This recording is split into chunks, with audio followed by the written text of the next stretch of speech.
In this exercise, we're going to use the same mass spring damper system as in exercise 122. To create the state space model of this mass spring damper system, we derived these four equations. The objective here is to represent these four equations in the form of a block diagram. To create this block diagram, let's start by identifying where the input of the system is. The input is u of t here. So we can start our block diagram by specifying u of t.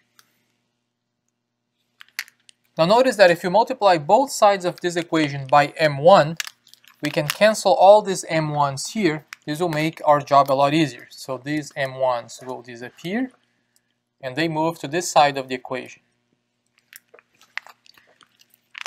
Now let's reconsider this big expression here. We have our u of t, which is this part, this element in this entire sum. If we now create sums that can add all these elements together, the result of the sum will be m1 times x3 dot. If you take the result of that sum and then divide it by m1, then you get x3 dot. If you now integrate x3 dot, we get x3, which is x1 dot. And when we integrate x1 dot, we get x1, which is p of t. Alright, so let's do that now step by step. The first thing we need to do is to now create an expression in the block diagram that represents this part of the equation here, this entire sum. We have u of t as the input, and you can now add all these parts together. Let's look at x1. If we find x1 from somewhere, multiply this by negative k1, we have this element. We can now look at this element here. That element would be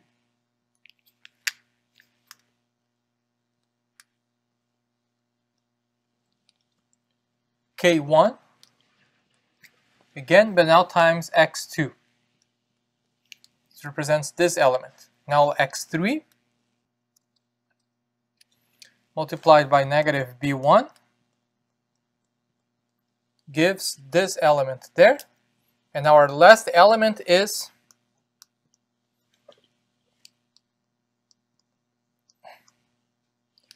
b1 times x4. Very well. So these are all sums. Now notice that what we created here is this entire expression, one element at a time. The input is here, this element is coming from here, this element is coming from here, this element here, that element there.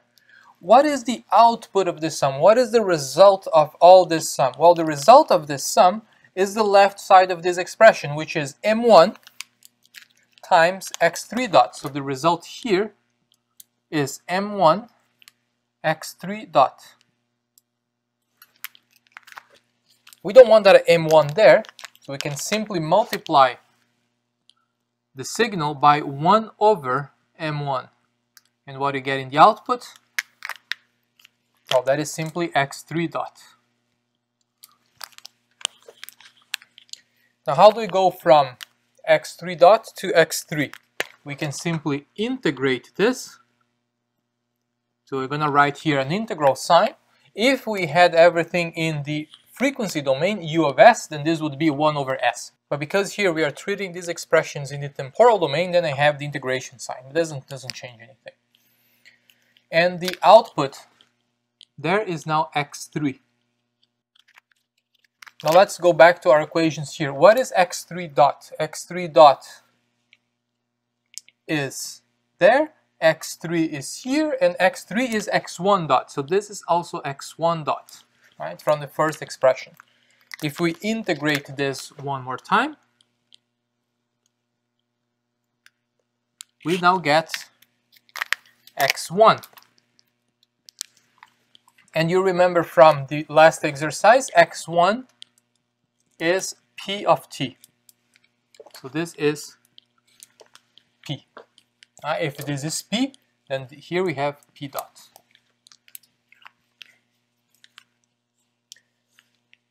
Now, two of these signals here, we got them. We need x1, there it is. We can simply connect x1, and you have x3 that you can take from here.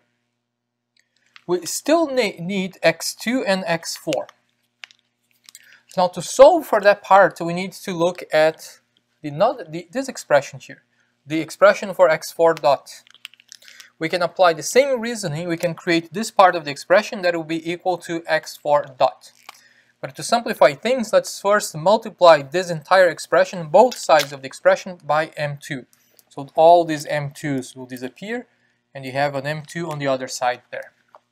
If you now sum all these elements one by one, then you get m2 times x4 dot, and you do the same process here to work our way from x4 dot to x4, which is x2 dot, and then to x2, and then you can complete the signals here, x2 and x4. Okay, so let's start with this first element. This first element takes x1 times k1. So we have x1 here, we might as well just use the same one. x1 times k1, which is that element. Now we can add that to a sum. We have x2 times k1 plus k2, so a multiplication here, k1 plus k2, which is actually negative, so we can just add a negative sign for this one, like that, or just have negative k1, negative k2, so we add them together. Now we move to x3. x3 is here. x3 can be multiplied by b1. It's positive. And we have x4 that multiplies, x4 from here, that multiplies b1 plus b2. And with that negative sign right there. Or we could have written negative b1 minus b2, that works as well. Okay. Alright, so now the result of this sum here is this side of the expression, which is equal to m2 times x4 dot. So the output right there is m2 times x4 dot. This is the signal right there. What do we do now? Well, we can take the same approach that we had here. We don't want x4 dot times m2. We just want x4 dot. So we can multiply that by 1 over m2.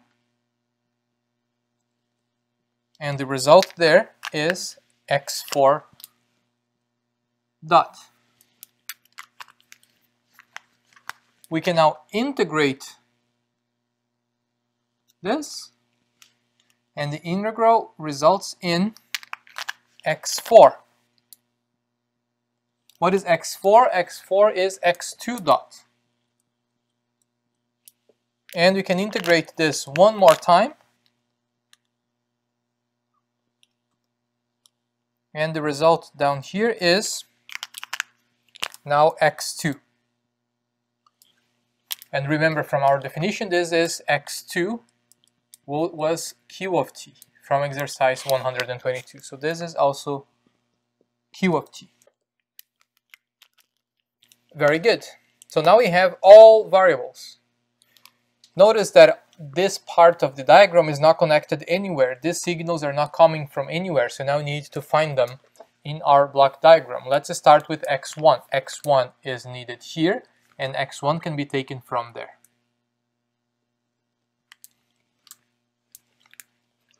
We need x3.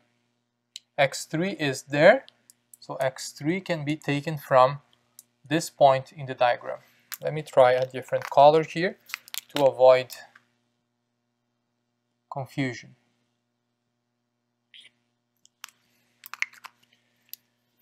x2 is this signal, and x2 can come from down there.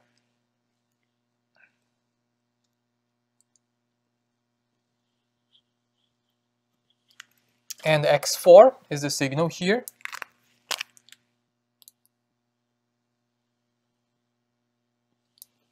Can come from that point. And this is now the block diagram representation of these state space equations.